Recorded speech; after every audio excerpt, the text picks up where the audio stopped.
Seja muito bem-vindo, está começando mais um Monday Play Podcast, comigo, Fabrício Duarte, e hoje somos só eu, você e eu mais uma vez. Sobre o que a gente vai falar? Sobre qual o perfil do investidor brasileiro. Você conhece o investidor brasileiro hoje? Você sabe qual idade ele tem? Onde ele investe? Se ele ganha muito, se ele ganha pouco? Vamos descobrir hoje. É isso que eu quero conversar com você. Mas antes da gente entrar no episódio, eu quero falar a respeito do se inscrever, o pacote que você já sabe que eu peço todo episódio, né? Então, se você está assistindo e não é inscrito, se inscreve no canal, clica no botão de curtir, ativa as notificações para você saber quando tem novos episódios. Além disso, segue a gente lá nas redes sociais, no Instagram, @mondayplay_podcast e o meu pessoal, @oFabrício_Duarte. Depois dessa introdução corriqueira, agora vamos entrar em qual é o perfil do investidor brasileiro. Então, tem alguns dados aqui que eu peguei direto do site da Anbima, e eu queria passar para você que está acompanhando a gente quem é o investidor brasileiro, né? Quantos anos ele tem, quanto ele ganha, como ele investe, onde ele investe, para você ter uma ideia se você está na média, se você não está, e também, ao longo desse episódio, passando as informações do site da Anbima, eu também vou passar para você algumas dicas do que pode ser feito em determinados pontos aqui, de acordo com o perfil do investidor. Fechado? Então, presta bastante atenção, porque tem bastante coisa legal aqui que eu vou passar. Agora, o perfil do investidor brasileiro. Primeiro, o investidor brasileiro, ele investe em muitas coisas. Por exemplo, imóveis, investe em ativos de economia real, como empresas, por exemplo, e também investe na bolsa, investe nos ativos de renda fixa, no mercado de capitais como um todo, a gente pode dizer. Essas informações que eu vou passar, elas são 100% a respeito do mercado de capitais, tá? Então não vou falar nada sobre mercado imobiliário aqui, sobre empresas, absolutamente nada, a não ser as empresas listadas em bolsa. Então, dito isso, quem é o investidor brasileiro? Primeiro, falando sobre o percentual de investidores aqui, muita gente fala que no Brasil não tem investidores, né? O brasileiro não tem essa cultura, não costuma investir. Mas quando a gente vai olhar o percentual de brasileiros que investem no mercado de capitais, representam 40% dos investidores totais. Então é bastante gente, né? A gente pode olhar e 40% é uma fatia boa de mercado. Só que quando a gente vai aprofundar no perfil dos investimentos que o brasileiro escolhe, aí a gente tem alguns probleminhas. Porque, de fato, a gente não sabe escolher muito bem, né? E eu vou passar para vocês essa informação agora. Primeiro, quem são os investidores?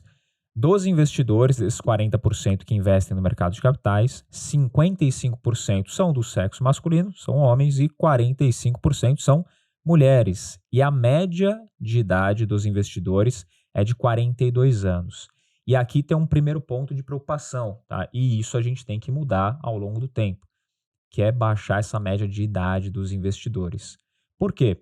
Dos 42 até a idade média que o brasileiro vai trabalhar, que é até os 65 anos, seja homem, seja mulher, normalmente trabalha-se até os 65. Aposentadoria pelo INSS, para mulher 62, para homem 65, mas jogando os dois número para cima. Dos 42 até os 65 anos, é um longo prazo, são 23 anos.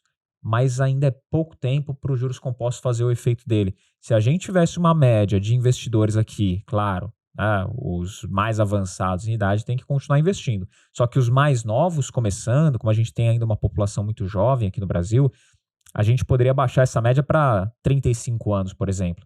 Olha a diferença você ter 30 anos de planejamento do que você ter só 23 anos de planejamento. Faz um baita de um efeito no longo prazo, os juros compostos em cima disso. Então, dica já para você que tem mais de 42 anos e ainda não investe, já era para ter começado há muito tempo. Você que ainda não tem 42, já é uma boa hora para começar, caso ainda não invista. Desses investidores, 15% tem até o ensino fundamental, 43% tem até o ensino médio, que é a maior fatia, a maior concentração, tem até o ensino médio, e 42% dos investidores têm hoje o ensino superior. Então você vê, quanto maior o grau de instrução, geralmente as pessoas costumam buscar investimentos, porque elas tendem a sentir essa necessidade. Elas entendem que é importante e que é fundamental você começar a fazer o dinheiro trabalhar a seu favor. Então, a instrução, claro, a educação, ela é importante em qualquer setor, mas para falar de investimentos, É fato, né? Olhando aqui ensino médio e ensino superior, a fatia é de 85% das pessoas que investem. E só o ensino superior 42%. Tá? Não quer dizer que investe melhor ou pior, mas já é uma boa fatia de pessoas investindo quem tem o ensino superior. Aí tem um outro ponto que é das classes sociais. Se a gente for olhar a divisão de classes sociais, o que muita gente pensa é que a classe A é quem investe mais, quando não é. No fim das contas, é quem investe menos. A maior parte dos investidores aqui no Brasil está concentrada na classe C. São 48% dos investidores que estão concentrados na classe C, 44% na classe B e só 8% desses investidores estão na classe A. Ah, Fabrício, mas é que tem muito menos gente na classe A do que na classe B e C. Fato. Tá? Mas, se a gente for olhar aí proporcionalmente, ainda representa uma fatia muito menor os investidores da classe A. E onde estão concentrados esses investidores? Aí é um ponto importante e aí que vale bastante a pena a gente prestar atenção e fazer um trabalho forte. Você que está me assistindo e que é das regiões que eu vou citar que tem pouco investidor, você tem a responsabilidade de fazer uma transformação local. Então vamos começar com quem tem mais, né? Vamos lá para o Sudeste. O Sudeste é onde a gente tem uma concentração maior de investidores aqui no Brasil. São 48% dos investidores no Brasil presentes no Sudeste. Então a gente pega Rio-São Paulo, que é o maior trecho, a maior representação aqui de investidores está no eixo Rio-São Paulo, Minas Gerais e Espírito Santo. 48% dos investidores está concentrado nesses estados. 15% na região sul, então já cai bastante o percentual. Muita gente fala, não, a região sul o pessoal tem uma cultura diferente, mas só 15% dos investidores estão concentrados naquela região, uma região com 3 estados, né, uma região que tem, popularmente falando, né, o número de população ali ativa, a gente tem muito menor na região sul do que na região sudeste, mas é um percentual baixo ali ainda de investidores. Depois a gente tem a região centro-oeste, que tem 14% dos investidores, na região norte 6% e a região norte é a que tem menos. Em segundo lugar, não era a região sul, é a região nordeste, com 17% dos investidores. Região nordeste, ela tem uma população bem expressiva, mas que pouca gente lá investe ainda.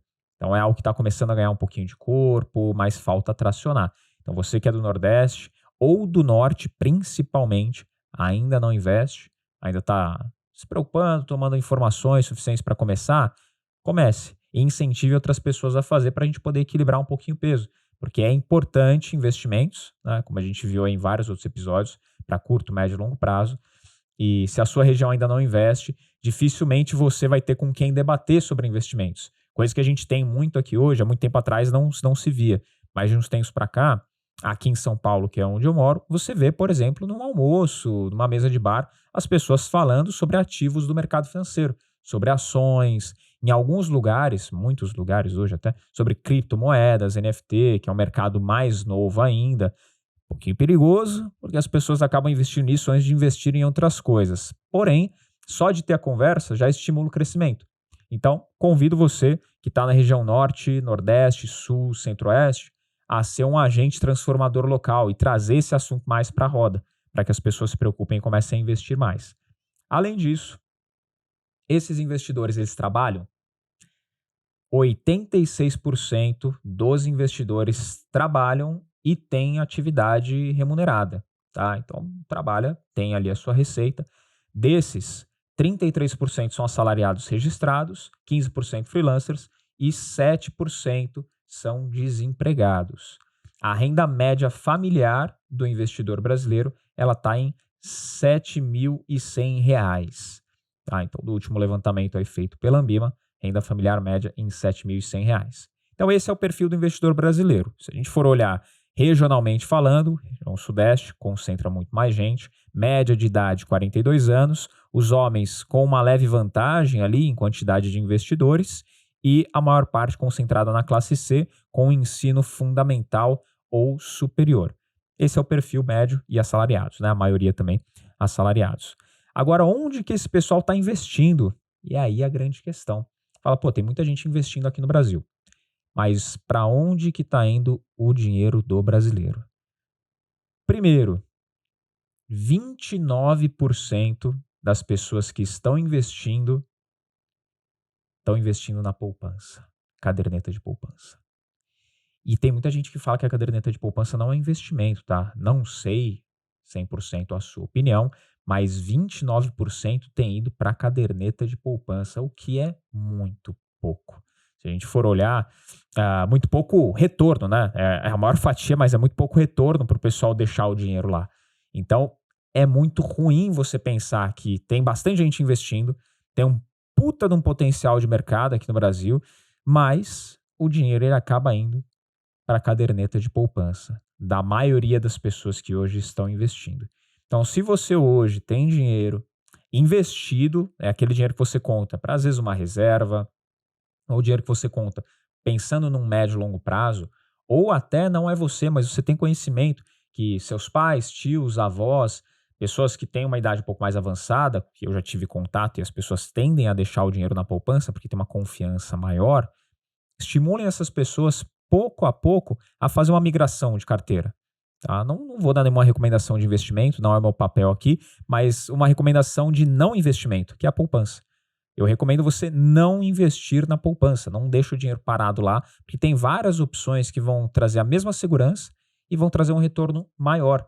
2 vezes mais até, em alguns casos 3 vezes mais do que a poupança, dependendo de onde você for alocar e o prazo que o capital for ficar ali investido. Então convide essas pessoas, claro, não com todo o capital que elas tenham, mas com uma parte do que tem ali parado, fazer uma migração que seja gradual. Eu tenho hoje R$ 10.000 parado na poupança e, obviamente, eu não estou satisfeito porque o retorno não é bom, mas eu tenho medo de tirar todo o meu dinheiro de lá. Tira 500 e põe em um lugar que vai trazer a mesma segurança, só que com um retorno maior. Acostumou, tirou esses 500, investiu e resgatou para saber qual que é o processo do dinheiro ir e voltar para sua mão. Faz isso com 1.000 depois mais 2.000, 5.000, percebendo que tem a mesma segurança e a transação ela funciona da mesma forma, você consegue fazer essa migração gradual e dali a pouco você está com todo o seu patrimônio te trazendo um retorno muito maior do que a caderneta de poupança. Tá? Depois da poupança, tem 5% dos investidores que estão direcionando o seu recurso para os fundos de investimento, que aí já são opções mais trabalhadas, entre fundos de renda fixa, você tem fundos multimercado, tem fundos de ações, tem fundos cambiais, tem fundos até de criptomoedas hoje também. Então tem uma diversificação muito maior em fundos e é um pouco mais sofisticado do que uma poupança, por exemplo, só que não traz nenhuma garantia de retorno, por isso quem investe em fundos também não é só deixar o dinheiro lá e a magia vai acontecer. Você tem que estudar o gestor, estudar a tese de investimentos dele para saber se aquele fundo faz sentido ou não. Tá? Depois disso, tem os títulos privados. Títulos privados aqui vão entrar CDBs, LCIs, LCAs, debentures, mais títulos de renda fixa que são emitidos, por exemplo, que entram nos títulos privados. Então, você vai encontrar com uma facilidade grande no seu próprio banco, por exemplo, os CDBs. Vão render bem? Muitos dos casos, CDBs trazem um retorno menor do que a poupança até. Eu já vi várias vezes em vários bancos, principalmente bancos grandes, onde você vai ter uma preocupação menor com a qualidade do produto e sim com a quantidade, você não tem um bom retorno. Mas você consegue achar em várias corretoras de investimento, até na própria corretora do seu banco, hoje os bancos já deixam opções mais interessantes disponibilizadas.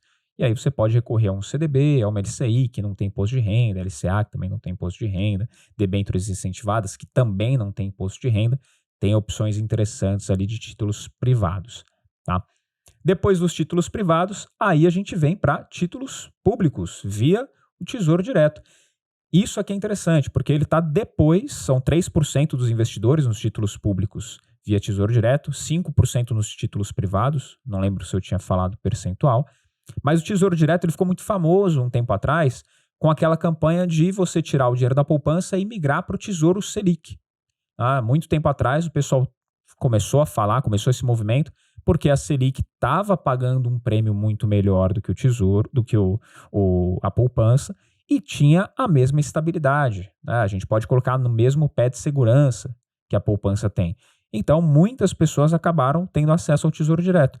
Só que parece que esse movimento ele deu uma freada. Se a gente for voltar lá para março de 2020, as pessoas começaram a perder um pouco o interesse de diversificar investimentos e trabalhar diferente com o dinheiro que elas tinham na mão. Mas, ainda assim, hoje 3% dos investidores têm acesso aos títulos públicos via Tesouro Direto, que é um percentual razoável, mas a gente, no mínimo, devia trocar o que tem na poupança, devia passar para o Tesouro, e o que tem no Tesouro passar para a poupança. Aí seria um número aceitável aqui, considerando a inteligência do investidor, tá? Fora isso, tem o último degrau de investimentos aqui, que são as ações na Bolsa de Valores. 3% dos investidores, então, mesmo percentual que tem ali para títulos públicos via o Tesouro Direto, a gente tem também nas ações na Bolsa de Valores, que pro percentual de investidores no Brasil também é um número baixo. O nosso mercado de capitais aqui ainda não é tão desenvolvido, e em específico a Bolsa de Valores, ela também não é tão desenvolvida. A gente passou recentemente o número de 5 milhões de CPFs cadastrados na Bolsa, nem todos têm uma movimentação constante, nem todos iniciaram algum investimento e mantiveram, alguns já resgataram frente à alta da Selic nos últimos tempos, acabaram migrando para a renda fixa e saíram da Bolsa. Mas tem lá o CPF cadastrado, já fizeram alguma operação. 5 milhões para um país que está batendo a casa aí dos 220 milhões de habitantes, ainda é um número bem baixo. A gente ainda tem um trabalho muito forte para fazer para desenvolver esse mercado de capitais, e ele sendo desenvolvido, a gente só está enxergando algo próspero tanto para o investidor quanto para as empresas. Tem um capital barato, capital interessante ali, uma injeção de pessoas entrando no mercado e as pessoas tendo acesso a bons investimentos. Tem investimentos ruins também na Bolsa, mas tem muitos investimentos bons, principalmente olhando para um horizonte de médio e longo prazo. Tá? Bom, e como que os brasileiros eles conseguem poupar? Porque aí você deve estar se perguntando, fala, Fabrício, beleza, você está passando o perfil do investidor, não me encaixo nisso, porque não sobra dinheiro. Eu queria muito investir, mas não está sobrando. Então, como que esse pessoal que está investindo, conseguiu deixar dinheiro reservado para poder investir? E aí os brasileiros, eles fazem mágica, né, em alguns casos. Em outros não, em outros eles só fazem escolhas, que é o que eu vou passar para você. Primeiro que dos brasileiros que conseguiram economizar, a gente pode olhar aqui, se propuseram a economizar, tá?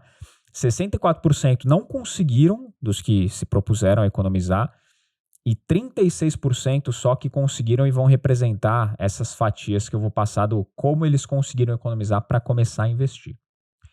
Primeiro, e é disparado aqui em primeiro lugar, eles deixaram de sair.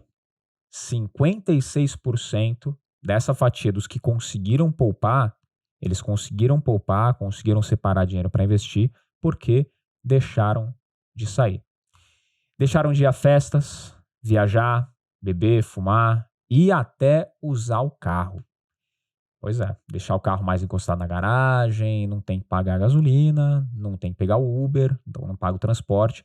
Então, muitos deles, 56%, deixaram de sair, deixaram de desfrutar de algum lazer no curto prazo para conseguir investir e ter um retorno esperado muito melhor no longo prazo, no médio prazo. Então, essa é a principal das saídas para o brasileiro começar a investir, justamente ele parar de sair. Então você consegue economizar muito mais, ou pelo menos os brasileiros que fizeram isso, a maior fatia foi que conseguiu economizar. 24% evitou compras desnecessárias.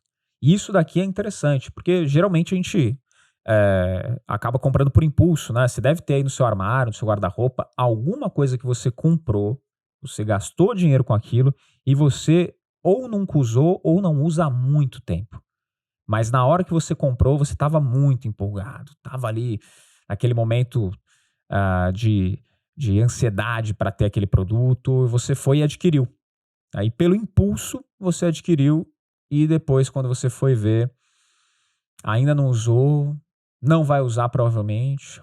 Peças de roupa, às vezes que você comprou e depois teve que doar por algum evento, você ganhou, perdeu peso, não serve mais, você acabou se desfazendo, você gastou dinheiro com aquilo e acabou nem usufruindo.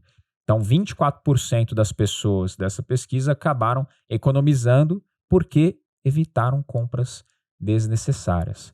E se é desnecessário, você não está perdendo nada. né? Melhor esse dinheiro no seu bolso investido do que esse dinheiro no bolso do dono de uma loja que você gastou com algo que era desnecessário, o próprio nome já diz. 11% guardaram uma parte do salário todo mês. Só 11%, mas eles tiveram essa disciplina de todo mês guardar uma parte do salário, que é algo que eu defendo bastante aqui. Eu já gravei outros episódios, acabei comentando a respeito disso, que se você se propuser a acumular todo mês uma parte do seu salário, fica muito mais fácil. O dinheiro cai na sua conta, ao invés de você esperar o mês correr, você gastar o que você tem para gastar, para ir lá no final, o que sobrar você guardar. Se você fizer isso no começo, o dinheiro caiu, você já separar, você está garantindo que você vai guardar. Então, para você investir, essa medida acaba se tornando muito mais fácil, muito mais prática, para você garantir que você vai conseguir fazer os investimentos. Então, 11% conseguiram colocar isso em prática, o que é muito bom. 19% controlou as despesas. 19% das pessoas que controlaram as despesas que tinham no mês a mês. Isso daqui também é interessante. Pode entrar até na parte de evitar compras desnecessárias ou compras que eram necessárias, mas elas conseguiram balancear um pouco no mês a mês e acabaram controlando as despesas e economizaram. E tem uma outra fatia, que é uma estatística um pouquinho separada, mas de pessoas que conseguiram economizar, 7% trabalharam mais. Então, eu não parei de gastar, eu não diminui meu padrão de vida, mas eu aumentei a minha renda. Isso aqui é algo que eu falei no último episódio, já está disponível aí para você ouvir. Eu falei no último episódio que a gente gravou, só eu, né? Falando aqui, dando a minha opinião, passando minhas ideias para você, sobre ter mais dinheiro. Ou você aumentava a sua renda sem aumentar o seu custo, ou você baixava o seu custo e aí você poderia manter a sua renda. 7% das pessoas acabaram fazendo isso. Então elas conseguiram ganhar mais, mantiveram o gasto, ou se aumentaram menos do que aquilo que elas conseguiram ganhar, fazer de renda extra, e aí elas acabaram conseguindo ter uma economia para poder fazer os investimentos. Então, só recapitulando aqui, nessa ideia, que aí vai um pouquinho para o tema que eu mais falo, que é de educação financeira, organização, controle, 56% das pessoas deixaram de sair, conseguiram economizar, 24% evitaram compras desnecessárias, 11% guardaram todo mês, já no começo do mês, 19% controlaram as despesas e 7% trabalharam mais, aumentaram a renda para conseguir poupar. Isso é um dado bastante interessante. E por onde o investidor tem investido? Também tem um outro ponto que a gente viu nos últimos 2 anos em especial, que é a migração dos meios físicos para os digitais. Muitos trabalhos hoje, as pessoas nem vão mais presencialmente no trabalho. Você faz o trabalho home office, que é muito mais prático em alguns casos. E o resultado acaba sendo o mesmo. Quando a gente fala de investimentos, o brasileiro tinha muito o costume de ir presencialmente em agências bancárias, por exemplo, mas para tratar desse assunto só no tete-a-tete. A partir de 2020, esse número ele mudou. Só para você ter uma ideia, até 2020, 30% das operações, 30% dos investimentos, eles eram feitos através do aplicativo do banco ou das corretoras, por exemplo. Só 30%. Depois de 2020, a preferência por fazer esses investimentos por aplicativos, ela passou de 30% para 62%. Então as pessoas começaram a se acostumar um pouquinho mais a fazer essas transações, ganhar a confiança de fazer essas transações por meio digital, fazendo por aqui, celular. Tá na mão, tá prático, quero fazer agora, eu consigo, tenho acesso, não preciso falar com ninguém, não preciso pegar fila, nada. Tudo que eu quero resolver tá na palma da minha mão quando eu trato de investimentos. Muito mais prático. Saltou de 30% para 62% na preferência de como usar para fazer uma aplicação, qual meio usar para fazer uma aplicação financeira. E a parte presencial, né, o à vista, o tete-a-tete, também ainda tem bastante força, tá? Tem alguma galera ainda que prefere ir lá no contato tete-a-tete mesmo, né, face-to-face, mas caiu de 71% a preferência para 55% de 2019 para 2020. Era 71%, era a maior preferência, em 2020 isso passou para 55% das transações sendo feitas em agências, tá? Então, uma diferença boa aí. E isso é interessante, principalmente para aquele público que tem um pouco mais de receio, ainda não acostumou a investir, não tem esse hábito, fala, mas eu vou fazer as operações, vou colocar meus dados ali no celular, eu não sei, não tenho confiança nisso. O mesmo exemplo de tirar o dinheiro da poupança, pouco a pouco, para fazer um investimento em algo que pode trazer um retorno maior, para a migração para o digital também funciona. Você não precisa abrir conta em uma corretora, por exemplo, tirar todo o seu patrimônio do banco e jogar na corretora. Você pode fazer isso gradualmente até você ganhar a confiança e ganhar a prática de como vai ser feito. Mas eu recomendo, se as operações elas mais que dobraram na preferência de 30 para 62%, quer dizer que são meio seguros. As pessoas estão cada vez mais fazendo esse tipo de operação, o que torna também os ambientes muito mais seguros. A preocupação das empresas também acaba se tornando um pouquinho mais alta quando tem uma demanda maior de investidores ali aderindo ao mercado. Então, eu recomendo você que ainda não tem essa segurança, ainda não tem esse conforto em fazer operações de forma digital, faça o teste, pouco a pouco, para você conseguir se inserir nesse mercado com mais praticidade. Tá? Às vezes você quer fazer uma operação rápida, realizar um lucro rápido, por exemplo. Imagina você ter que ir no banco, você ter que ligar para alguém, ir na corretora em algum lugar para poder fazer essa operação. Pode perder um tempo precioso aí em algum possível ganho. Tá? Fora isso, tem uma preocupação muito grande que a gente tem aqui, que é com longo prazo. Né? Eu falei em vários episódios já sobre a aposentadoria, sobre como o brasileiro se prepara, e também já dei várias dicas aqui de como você construir um bom longo prazo e como o brasileiro, o investidor, hoje está se preparando para isso. Tá? Se você se enquadra em algum dos pontinhos que eu vou falar aqui agora, se for bom, parabéns. Se não for, preocupe-se e vamos trabalhar para mudar. Primeiro, dos brasileiros, quantos contam com a Previdência Pública, a Previdência Social, o INSS? Como que ele prevê a sua aposentadoria? Né? Não é nem como ele está contando já investindo ou pagando, mas como ele prevê, como ele imagina que vai ser a aposentadoria dele. 48% dos brasileiros prevêem a sua aposentadoria através do INSS. Quase metade das pessoas imaginam que vão conseguir se aposentar e vão se manter ali do INSS, e não preciso explicar para você que o INSS, quando a gente fala de aposentadoria, renda passiva ou liberdade financeira, não é das melhores opções para você contar. Você deve ter ouvido notícias nos últimos tempos. Se não ouviu, vai um pouquinho atrás para saber o que está acontecendo lá, para você conseguir mudar um pouquinho a visão. Porque a cada 2 pessoas que estão assistindo ou me ouvindo aqui, uma está contando com o INSS, o que não é bom. Recomendo que você reveja aí alguns conceitos e comece a se preocupar um pouquinho por fora. Tá? Como que os brasileiros veem a sua aposentadoria? 48% através da Previdência Social, Previdência Pública e INSS, 23% através do seu salário, ou seja, contam que vão continuar trabalhando. Então, tudo bem, vou me aposentar, legal, mas eu conto que eu vou precisar continuar trabalhando. Não vou atingir a minha independência financeira ainda na minha aposentadoria. O que é muito comum. Você vê hoje aposentados, estão recebendo pelo INSS, mas muitas vezes tem que trabalhar para complementar a renda. Então, entra nessa fatia dos 23% também. Ou até alguns que nem contribuíram, nem têm aposentadoria social, mas acabam vivendo somente do seu salário. Tem 18% que confiam em aplicações financeiras, que veem a sua aposentadoria através de aplicações financeiras, que é um número interessante e tem crescido nos últimos anos. 9% através de previdência privada.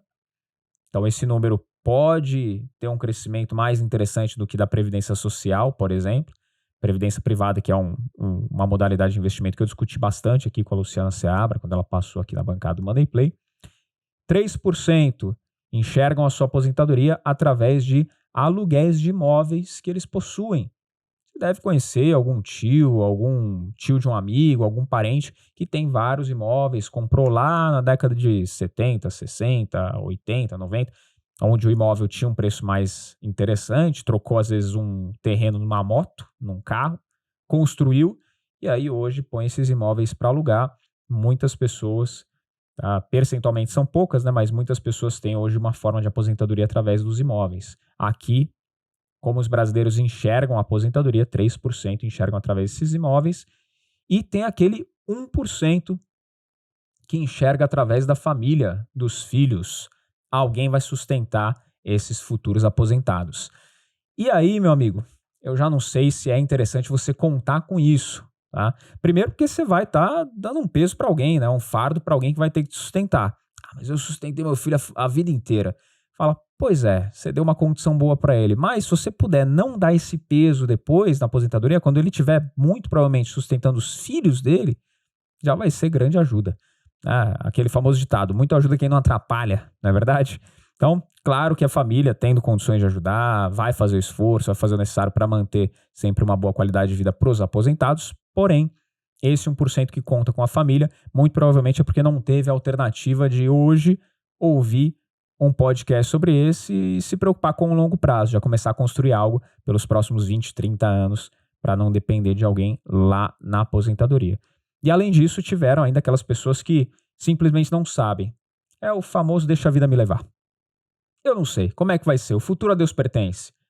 Com certeza pertence, mas se você não fizer o seu planejamento, a sua parte, também essa aposentadoria com qualidade, ela não vai acontecer, tá? Tem mais algumas informações aqui, alguns outros gráficos interativos sobre divisão de renda, faixa etária, algo um pouquinho mais especificado, mas no geral, pessoal, era isso que eu queria passar para vocês que estão acompanhando o Money Play, qual que era o perfil do investidor brasileiro. Então tem muita informação interessante, tem boas decisões que as pessoas têm tomado nos últimos tempos, esse mercado tem crescido bastante, o que é importante para mim, importante para você, importante para as empresas que estão lá no mercado financeiro também, mas a gente ainda tem um grande potencial.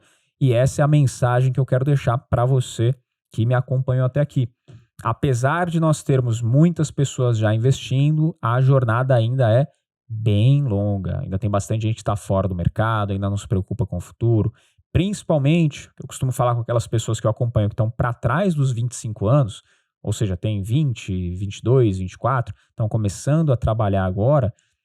Essas pessoas que são as que menos se preocupam com investimentos. Hoje tem mudado um pouquinho, né? Você pega uns jovens que estão já com a cabeça boa, pensando no longo prazo. Mas a maioria ainda não. A preocupação é muito mais com o momento, com o curto prazo, com o curtir, com vou fazer a festa agora, quando estiver lá com os meus 30, 35, começo a me preocupar com isso. Só que o tempo ele não volta. E se você tem 25 anos hoje e começar a guardar R$100 por mês, por exemplo, uma rentabilidade ali de 1% ao mês, aos seus 65, não é que você vai ter uma condição boa só de vida, mas sem contar a inflação aí no meio, no mínimo você está milionário. Então, se você tem menos de 25 anos, é sua obrigação ser milionário. Não sei se você já entendeu isso. Agora, você que está me acompanhando e tem filhos, estão próximos dessa faixa etária, essa é uma responsabilidade deles, de começar a ter essa consciência e construir esse patrimônio no longo prazo. Por isso, fiz o apelo antes, né, e faço novamente aqui o apelo e o convite. Você que está numa região que não tem por DNA ali investidores, não tem muita gente ainda aplicando ou falando sobre o mercado financeiro, seja um agente de transformação, fale com as pessoas a respeito, leve esse conteúdo. E você que está mesmo na região que já tem o costume de ter bastante investidores, mas na sua faixa etária você vê que não tem muita gente preocupada com isso, meu grupo de amigos ninguém fala, também traga essa informação. Seja o agente transformador ali daquele grupo para que essas pessoas tenham acesso a mais conteúdo e possam transformar o seu futuro também pensando no curto, médio, longo prazo, mas que elas tenham acesso à informação e façam crescer juntamente contigo o mercado financeiro aqui no Brasil. Então, pessoal, hoje era isso que eu tinha para trazer, o perfil do investidor aqui do Brasil, e espero que você tenha gostado também desse episódio do Money Play. Então, se você curtiu, clica aqui no botão de curtir. Não esquece de se inscrever no nosso canal, você que assiste a gente ainda não é inscrito, e ativar as notificações para você também receber, quando a gente for lançar novos episódios, você receber a notificação desses episódios logo no lançamento. Tá? Segue a gente lá no Instagram, @moneyplay_podcast, e também o meu pessoal, @o Fabrício Duarte. Eu te espero aqui no nosso próximo Money Play. Combinado? Até lá!